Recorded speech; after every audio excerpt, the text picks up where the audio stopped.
Exam চলছে। সকালে আজকে ওর কেমিস্ট্রি পরীক্ষা ছিল।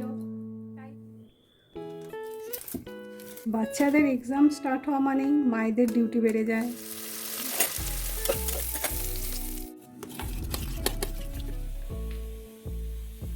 পিছনে আমার মাংস রান্না হচ্ছে।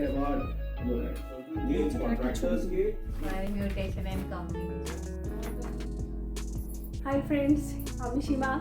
চলে এসেছি আমার সহচরী লাইফস্টাইল চ্যানেলে আরেকটা ব্লগ নিয়ে। আশা করি আপনারা সকলেই ভালো আছেন, আমরাও ভালোই আছি। আজকে চলে এসেছি আমি বুধবারের ব্লগটা নিয়ে। অন্যান্য দিনে আমি ব্লগ করি একটু তাড়াতাড়ি, আজকে ব্লগে শুরু করলাম একটু দেরি করে। এখন আমার মেয়ের এক্সাম চলছে। সকালে আজকে ওর কেমিস্ট্রি পরীক্ষা ছিল, তাই ওরা সকাল সকাল চলে গেছে।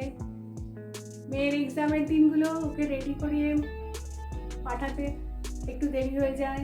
সেই সময় ব্লগগুলো আর করি না, কেননা ওর স্কুলে হয়তো দেরি হয়ে যেতে পারে। হাজব্যান্ডকে সকালবেলা ফুলকপি আলু মাছের দিয়ে দিয়েছি, আর দুজনেই ব্রেকফাস্টে স্মুদি খেয়ে গেছে। আমিও স্মুদি খেয়ে নিয়েছি। এখন দুপুরবেলা প্রায় 11টা মতো বাজে। এখন আমি বিকালের প্রিপারেশনটা করে নেব।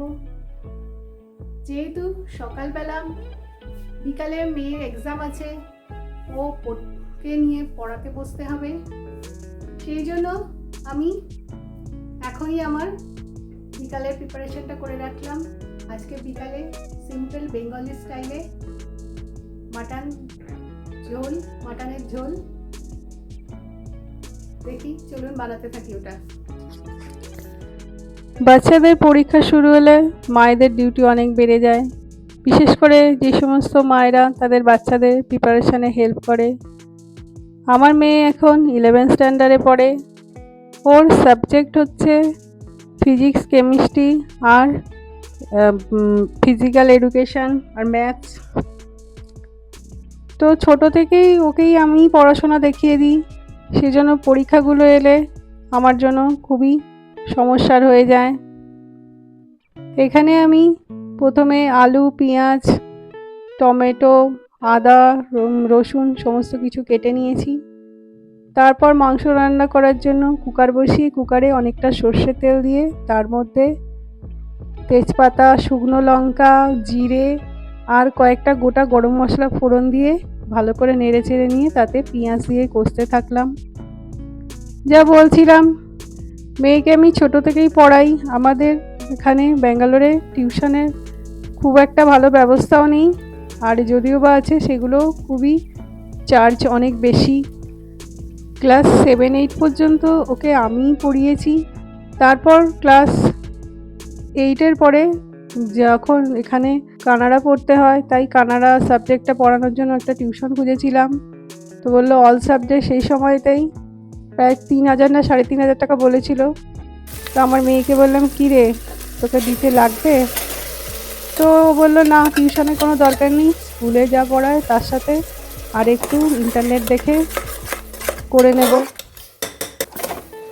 আমি এর মধ্যে পেঁয়াজটা কষানো হয়ে যেতে তাতে আদা, রসুন, কাঁচা লঙ্কা আর টমেটোর পেস্টটা দিয়ে দিলাম।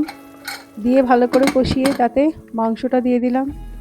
মাংসটা সকালবেলা আমার ফ্রিজ থেকে বার করা ছিল না, কেননা আমি প্রথমে ভেবেছিলাম বিকালেই বানাবো। তো ওই জন্য মাংসটা এখনও ঠিকমতো বরফটা ছাড়েনি, ওই অবস্থায় দিয়ে দিলাম। কষাতে কষাতে ওর বরফ ছেড়ে যাবে। এদিকে আরেকটা মাংসটার জন্য একটা মশলা বানিয়ে নিলাম। দইয়ের মধ্যে হলুদ গুঁড়ো, লঙ্কা গুঁড়ো, ধনে গুঁড়ো, জিরে গুঁড়ো দিয়ে দিলাম, আর গরম মশলা গুঁড়ো দিয়ে ভালো করে ফেটিয়ে নেবো। এটা আমি মাংসের মধ্যে দিয়ে দেবো। যা বলছিলাম, আমার মেয়ে নারায়ণাতে পড়ে। স্কুলেই মোটামুটি ওদের পড়াশোনা প্রিপারেশান করিয়ে দেয়। এরপর ঘরে ওকে একটু মনিটরিং করাতে হয় যে ও সাবজেক্টগুলো ঠিকঠাক পড়ছে কিনা, চ্যাপ্টারগুলো ঠিকমতো পড়ছে কিনা, বা কোনো কোশ্চেনের আনসার লিখলে সেই আনসারটা ঠিকমতো হচ্ছে কিনা। বাকিটুকুনি স্কুলেই জিজ্ঞেস করে নেওয়া হয়। এইভাবেই এতদিন ধরে চলছে। 10th স্ট্যান্ডার্ডেও আমরা কোনো টিচার দিইনি, এখন 11তেও জিজ্ঞেস করেছিলাম, ও বললেও কোনো প্রয়োজন নেই, স্কুল আর ইউটিউব নিতে হয়ে যাবে। তো দুজনই মিলেই আমরা এখনও চেষ্টা করছি। এদিকে মাংস কষানোটা অলমোস্ট হয়ে গেছে। এর মধ্যে মশলাটা আমি ঢেলে দিলাম। মশলা ঢেলে দিয়ে মাংস এক সাইডে কষাচ্ছি, অন্য সাইডে যে বাঙালি স্টাইলের ঝোল, তাই ঝোলের মধ্যে আলু দেবো বলে আলুটা ভেজে নিচ্ছি। আজকে আমার খুব ইচ্ছা ছিল মাটন রোগান জুস বানাবার, কেন ওটা আমার হাজব্যান্ডের একটা খুব পছন্দের ডিশ। রেস্টুরেন্টে গেলেই ওটার অর্ডার দেয়, কিন্তু ইউটিউবে ভিডিও দেখতে গিয়ে দেখলাম রতন জোট বলে একটা মশলার প্রয়োজন। তো সেই জন্য এবারে ওটা এখন আর কোথায় পাবো, এক্ষুনি তো অনলাইনে কিনলেও সাথে সাথে আসবে না, তাই মানে বেঙ্গলি স্টাইলে ঝোলটাই তাড়াতাড়ি বানিয়ে নিই। এখন আমাকে মেয়েকে স্কুলেও আনতে যেতে হবে, আমাকে তাই রেডি হয়ে মাংসটা রেডি করে নিজে প্রিপেয়ার হয়ে গিয়ে ওকে নিয়ে আসতে হবে। অলরেডি এখনই প্রায় 11:30 15 বাজতে যাচ্ছে। আমি মাংসটা কষানো পুরো হয়ে গেছে, এর মধ্যে জল ঢেলে দিলাম, দিয়ে এটা সিটি দিতে থাকি আর ওদিকে আমি রেডি হয়ে যাই ততক্ষণ। বাকিটা এসে করব, মানে মাটন তো বেশ টাইম লাগে। পিছনে আমার মাংস রান্না হচ্ছে, মাংস রান্না হতে হতে আমি রেডি হয়ে গেছি মেয়েকে স্কুল থেকে আনতে যাব বলে। অর্ধেক রান্না অবস্থায় ছুটি, যাতে মেয়েকে নিয়ে আসতে পারি টাইমে। এখন 12টা বাজে, ওর পরীক্ষা প্রায় 12:30টায় শেষ হবে, ততক্ষণ আমি স্কুলে নিশ্চয়ই পৌঁছে যাব। স্কুল থেকে মেয়েকে নিয়ে আস্তে আস্তে কুকারের সমস্ত প্রেশার বের হয়ে গেছিলো। আলু দিয়ে মাংসটাকে আমি সেদ্ধ করে নিয়েছিলাম, দারুণ একটা সুন্দর লাল কালার এসছে, খুব ভালো লাগছে দেখতে, আর দারুণ একটা সুন্দর গন্ধও বেরোচ্ছে। আমরা খেতে বসতে চললাম এবার।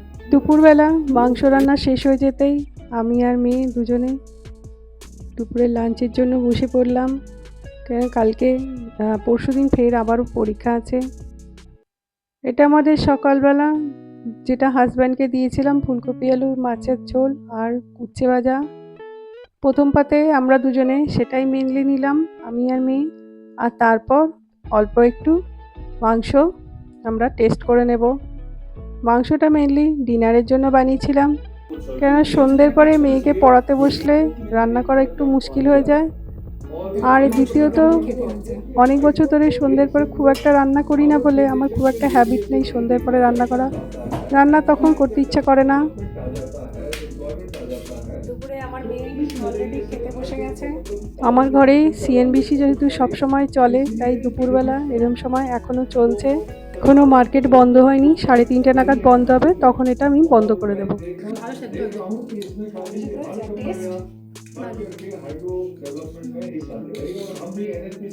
আমারও করা হয়ে গেছে, এদিকে ভাত মালে বানিয়েছো, আমিও খেতে বসে যাই।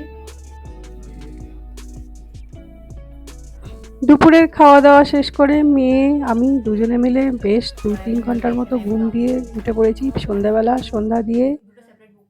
আর অন্যান্য কাজ যেমন কালকের জন্য সবজি কেটে রাখা সমস্ত কিছু করে মেয়ে আর আমি দুজনে মিলে পড়তে বসেছি। অ্যাকচুয়ালি আমি পড়তে বসিনি, আমি পড়াতে বসেছি ওকে। ওর পরশু মানে কালকের পরের দিন ম্যাথসের পরীক্ষা, তাই দেখছিলাম ওর অঙ্ক কিছু ওকে বেছে দিচ্ছিলাম যাতে ও ওগুলোকে করতে পারে, ঠিক মতো করে উঠতে পারছে কিনা দেখার জন্য। বসে বসে এখন 11th স্ট্যান্ডার্ডের পারমুটেশন কম্বিনেশনের অঙ্ক চলছে। কিছু অঙ্ক আমি ওকে বেছে দিয়েছি, সেগুলো অলরেডি ও করছে। আমরা চেক করে দেখি, যে অঙ্ক যখন বুঝতে পারে না বা পসিবল না পারলে ইউটিউবে আমরা দুজনে মিলেই দেখে নিই। কত বছর আগে লেখাপড়া ছেড়ে দিয়েছি, কিন্তু মেয়ের জন্য আমাকে আবার নতুন করে সেগুলোকেই শিখতে হচ্ছে। ছোটোবেলায় বোধহয় ফাঁকি মেরেছিলাম, সেই ফাঁকিটা এখন আমার পূরণ হচ্ছে। পরীক্ষা কটা দিন এইভাবেই চলবে, ছোট থেকেই এরকম চলে। পরীক্ষার দিনগুলোতে ব্যস্ততার শেষ থাকে না, ওর জন্য প্রশ্ন বার করা, প্রশ্নের উত্তর চেক করা, ও লিখলে অঙ্ক করা, অঙ্ক করানো, কোনটা বুঝতে পারছে না বোঝানো। এখন বোঝানোটা হয়তো অতটা আর পারি না, কিন্তু চেকিংগুলো বসে বসে করিয়ে দিই।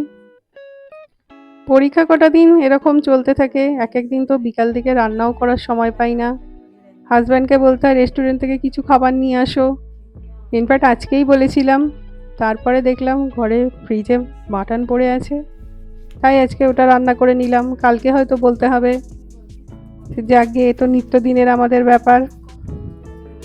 আজকের মতো ভিডিওটা আমি এখানেই শেষ করি। এরপরে মেয়েকে পড়িয়ে উঠে আমাকে রুটিও বানাতে হবে যেতে। ভিডিওটা ভালো লাগলে লাইক, শেয়ার, সাবস্ক্রাইব করবেন। নমস্কার।